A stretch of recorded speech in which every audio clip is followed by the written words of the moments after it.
If he wanted me, I'd leave you tomorrow, she said about her coworker. So I ended things that night. He rejected her, her reputation collapsed, and I've never been more grateful for her cruelty. Hey viewers, before we move on to the video, please make sure to subscribe to the channel and hit the like button if you want to see more stories like this. Thanks. I always thought loyalty was the one thing I never had to doubt in a relationship. It's how I was raised. If you commit to someone, you show up for them, you invest in them, and you don't keep one foot out the door. That's how I treated my girlfriend, Emily, for the 2 years we were together. I wasn't flashy or exciting, not the type to sweep her off her feet with surprise vacations or spontaneous getaways. But I was steady. I worked hard, paid for most of our dinners, listened to her rants when she came home exhausted, and reminded her she was capable when she doubted herself. I thought that counted for something. Emily worked in marketing at a mid-sized company. The job stressed her out, and she often came home complaining about deadlines, clients, or office politics. I'd sit with her while she vented, sometimes for an hour straight. My job wasn't nearly as glamorous or social, so I didn't have as many stories to swap, but I was always ready to listen. At first, she appreciated it. She'd curl up on the couch next to me, dump out all her frustrations, and in the night thanking me for always being her rock. I liked that role. I didn't need to be the exciting one. I just wanted to be the dependable one she could lean on. But slowly, her tone started changing. A few months ago, she began bringing up her coworker, Ryan, more often. He was some mid-level manager in her office, apparently very confident and ambitious. At first, it was little comments. Ryan doesn't let anyone push him around in meetings. He knows his worth. Or, Ryan just told our boss off about a deadline. He's so bold. The way she said his name stuck with me. It wasn't that she was openly gushing, but there was something in the way she lingered on the details, like she admired him more than she wanted to admit. I told myself I was being paranoid. People mention coworkers all the time. She was probably just venting. Still, I couldn't shake the feeling that there was a comparison buried in her words. One night, she came home late after a work happy hour. She dropped her bag on the chair and kicked off her shoes, buzzing with energy. You know, she said, grabbing a glass of water, Ryan was hilarious tonight. He has this way of telling stories that just gets everyone laughing. I raised an eyebrow. Sounds like you had a good time. Yeah, it's just, he's different.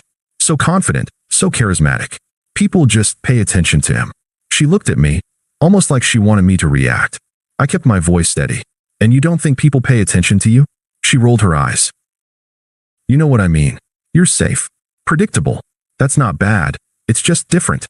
The word safe stung, even though she tried to soften it. I brushed it off with a nod, but inside, it settled like a splinter. Over the next few weeks, little digs started creeping in.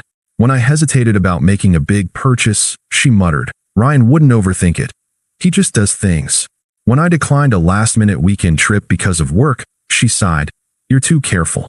Ryan would just go. It wasn't constant, but it was enough to make me notice. Enough to make me feel like she was holding me up against someone else's shadow. I didn't confront her. I thought maybe it was just a phase, or maybe she didn't realize how her words landed. I kept showing up the way I always had, patient, loyal, willing to listen. But the truth is, a part of me had already started to wonder how much she really valued that. The thing about betrayal is, it doesn't usually hit you out of nowhere. There are cracks in the wall long before it collapses. I just didn't realize how wide those cracks had gotten until the night she finally said the words that would end everything. A couple of weeks later, Emily and I were sitting on the couch after dinner. She had a glass of wine in her hand, her legs curled under her, scrolling through something on her phone. I was half watching a game on TV, half listening to her chatter about work. It started off harmless. She was telling me about a presentation her team had to give. But as usual, Ryan came up. Ryan just took over the whole thing, she said, shaking her head but smiling. He basically threw out the original slides and redid everything in an hour. And everyone loved it. I swear, that man can talk his way into or out of anything. I muted the TV. You mentioned him a lot. She blinked, as if she hadn't noticed. Do I? I mean, he's just the kind of person people notice. You'd like him if you met him. I'm sure, I said carefully. But you realize how it sounds when you're constantly comparing me to him, right? Her expression flickered, a flash of irritation. I'm not comparing. I'm just saying he's impressive. You don't think I'm impressive? She set down her wine and sighed. Don't make this a thing. You're stable, reliable. That's a good thing. But Ryan, he's bold. He's not afraid to take risks. Sometimes I wish you'd be more like that. There it was. Not just admiration anymore, a direct comparison. I leaned back, choosing my words. So you want me to be someone else? I didn't say that. She frowned, defensive now. I just mean, sometimes you play it too safe. You think too much before you act. Life is short, you know? Don't you ever wonder if you're missing out? I let the silence hang. She filled it, of course. She always did. Look, it's not like I don't appreciate you, she continued. You've been good to me. But if we're being brutally honest, don't you ever wonder if we're just temporary? That one hit hard. Temporary. I repeated. She shrugged, almost casually. I mean, what if one day we realize we want different things? What if you meet someone who matches you better? Or I. Her voice trailed, but the implication was there. Or you what? I asked. She looked at me, a little smirk tugging at her lips, like she was testing me. Or I meet someone who's more aligned with what I want. I felt the knot tighten in my chest, but I kept my voice even. Like Ryan. Her smirk widened. You said it, not me. Emily. I said slowly. Do you hear yourself? You're talking about another guy like I'm just holding a spot until he notices you. She laughed lightly, but there was no warmth in it. You're being so sensitive. I'm just being honest. Everyone has those thoughts. No, I said quietly. Not everyone does. For a moment, she looked at me like she was daring me to push back. And then she went for it. The line that snapped the last thread between us. Honestly, if Ryan wanted me, I'd leave you tomorrow. Don't act surprised, you know it's true. She said it like she was tossing a grenade, waiting to see how big the explosion would be. But there wasn't one. Not for me. I didn't yell. I didn't curse. I didn't beg her to take it back. I just looked at her, really looked at her, and saw the truth plain as day. She wasn't joking. She wasn't bluffing. Somewhere inside, she believed it. She'd already told me exactly where her loyalty stood, and it wasn't with me. So I nodded, almost to myself, and unmuted the TV. She blinked, thrown off by my lack of reaction. What? You're not going to say anything? She asked. I kept my eyes on the screen. No, you've said enough. For the first time in our relationship, she didn't have a comeback. She sat there, restless, sipping her wine, probably expecting me to blow up or start a fight. But I didn't. I was done before the words even left her mouth. I didn't sleep much that night, lying next to her while she scrolled on her phone like nothing had happened. But I already knew what I had to do. Tomorrow, I was going to end it. The next morning, I woke up before Emily. She was still curled up in bed, scrolling on her phone, hair messy, yawning like nothing had happened. I made coffee and sat at the table, staring into the steam while I went over everything in my head. I'd spent 2 years being patient, loyal, steady. I gave her my time, my energy, my support. And in one smug sentence, she told me I was just a placeholder until something better came along. I wasn't going to argue with her about it. I wasn't going to wait around for her to make good on that promise. I was done. When she finally came into the kitchen, she smiled faintly. Morning. You're up early. I nodded. We need to talk. Her smile faltered. That sounds serious. It is. I set my mug down. Emily, what you said last night about Ryan. About leaving me if he wanted you. That wasn't a joke, was it? She blinked, then forced a laugh. Come on. You're still hung up on that. I was just being dramatic. I held her gaze. No, you weren't. You meant it. Her arms crossed defensively. You're overreacting. Couples say dumb things sometimes. It doesn't mean anything. I shook my head. It means everything. You showed me exactly where your loyalty stands. I'm not going to compete for basic respect. Her mouth opened, then closed. She stared at me like she couldn't believe I wasn't caving. So what? You're breaking up with me over one sentence. It wasn't just one sentence. It's been building for months. The comparisons, the way you talk about him. Last night was just the truth coming out, and I heard it loud and clear. Her tone shifted, sharper now. You're seriously going to throw this all away? Because I said something stupid when I'd had a glass of wine. I stood up calm. No, you threw it away when you decided to measure me against someone else. I'm not temporary. I'm not a placeholder. But you made it clear that's all I am to you. Her eyes narrowed. You're being ridiculous. You always overthink things. You'll regret this when you cool down. I'm not angry, I said simply. I'm just done.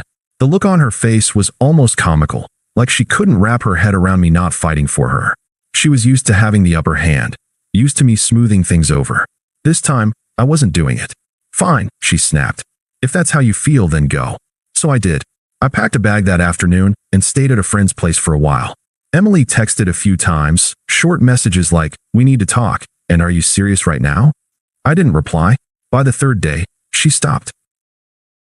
And that silence, it hurt, but it also brought clarity. I missed the comfort of our routine, but not her. Not really. What I missed was the version of her I thought I had. The one who needed me, appreciated me. The real Emily was someone else entirely. Someone who thought admiration for another man was fair game in a committed relationship. Someone who thought loyalty was optional. I didn't know her anything after that. She, on the other hand, didn't take long to move on. Mutual friends told me she was bragging at work about being done with safe men and how she was keeping her options open. When people pressed, she'd drop Ryan's name in that same admiring tone. I didn't care. Or at least, I was learning not to. Every day I ignored her. Every day I stayed silent. I felt a little stronger. I threw myself into work, the gym, late-night drives just to clear my head. My phone stayed quiet, and I liked it that way. For the first time since we'd started dating, I wasn't bending myself around her moods or her words. I was just me, and for once, that was enough. About 2 weeks after the breakup, I got a text from a friend who worked in the same building as Emily. He didn't know the full story, just that we weren't together anymore. "Dude," he wrote, "you're not going to believe what's going on with Emily at the office." I didn't reply right away, but when I finally did, he called me. That's when I learned that Emily's little crush on Ryan hadn't been the subtle, harmless thing she thought it was. Apparently, she'd been a little too vocal around the office, telling coworkers that if Ryan gave her the chance, she'd ditch me in a heartbeat. She must have thought she was being cute or edgy. But workplaces aren't high school. People talk. People judge. And word had gotten back to Ryan himself. Here's the thing. Ryan had a girlfriend. A long-term, serious one. He wasn't interested in Emily. He wasn't flattered by her open admiration. He was embarrassed. According to my friend, when she finally tried to make a move, nothing physical, just a flirty comment when they were alone in the break room, Ryan shut her down immediately. Told her flat out he wasn't interested, that he loved his girlfriend, and that Emily needed to stop. And because offices are little ecosystems where gossip spreads faster than email, everyone knew by lunch. Suddenly, Emily wasn't the confident, charming coworker anymore. She was the one who humiliated herself chasing after a guy who wanted nothing to do with her. People avoided sitting near her in the cafeteria.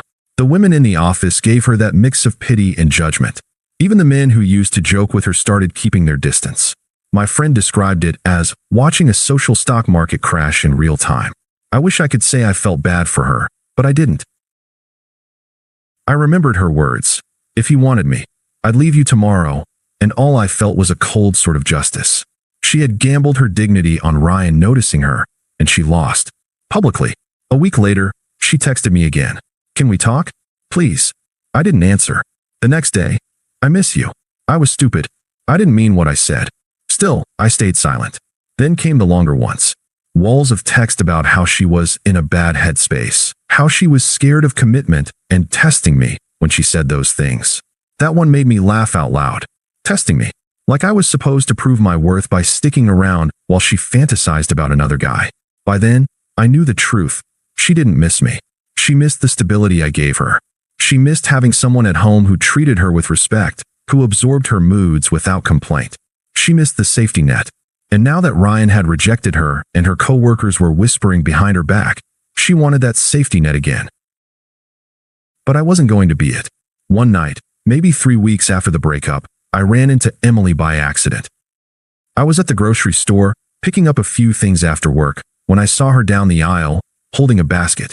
She froze when she spotted me.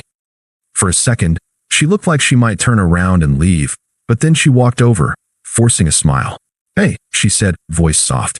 "Hey," I replied, neutral. She glanced at the items in my basket, then back at me. "You look good." I shrugged. "I feel good." That seemed to throw her. She bit her lip, shifting her weight. "Listen, about everything that happened. I messed up. I wasn't thinking. I said things I didn't mean." I tilted my head.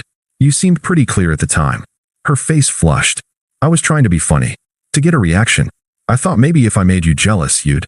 She trailed off. "Treat you better?" I finished. She winced. "I didn't mean it like that. I don't know. I was stupid. And now everything at work is a mess. People are talking about me like." She stopped herself, realizing she was slipping back into self-pity. I just wish we could go back to before. You and me. We were good together. I looked at her for a long moment. I saw the desperation behind her eyes, the cracks in her confidence.